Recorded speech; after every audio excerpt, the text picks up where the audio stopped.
भिवू नकोस, मी तुझ्या पाठीशी आहे. असे अभय देणाऱ्या साक्षात परब्रह्म श्री स्वामी समर्थ महाराजांचा प्रगट दिन यावर्षी 20 मार्च 2026 रोजी साजरा होणार आहे. हा दिवस प्रत्येक स्वामी भक्तासाठी आनंद, श्रद्धा आणि आशीर्वादाचा असतो.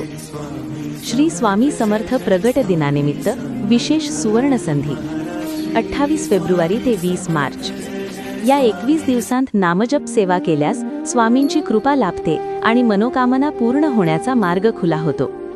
नामजप सेवा कशी करावी? 1. निश्चित वेळ ठरवा. दररोज एकच वेळ निवडा आणि त्या वेळीच साधना करा. 2. साधना विधी. देवघरात किंवा स्वामींच्या प्रतिमेसमोर शांत बसावे. तुपाचा दिवा, अगरबत्ती लावावी. 3. नामजप मंत्र. डोळे मिटून श्रद्धेने जप करावा. श्री अक्कलकोट स्वामी समर्थाय नमः 21 वेळा किंवा 108 वेळा म्हणजे एक माळ किंवा शक्य तितका जप करा.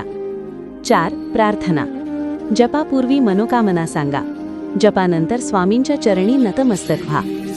असे मानले जाते की सलग 21 दिवस केलेल्या निस्वार्थ नामस्मरणामुळे स्वामी भक्ताच्या हाकेला धावून येतात. लाभ: मानसिक शांती, संकटांपासून संरक्षण, स्वामींचे कृपाछत्र. ही केवळ साधना नसून स्वामींशी जोडल्या जाण्याचा एक भक्तिमय प्रवास आहे. श्रद्धा ठेवा, स्वामी समर्थ तुमच्या पाठीशी खंबीरपणे उभे राहतील. श्री स्वामी समर्थ.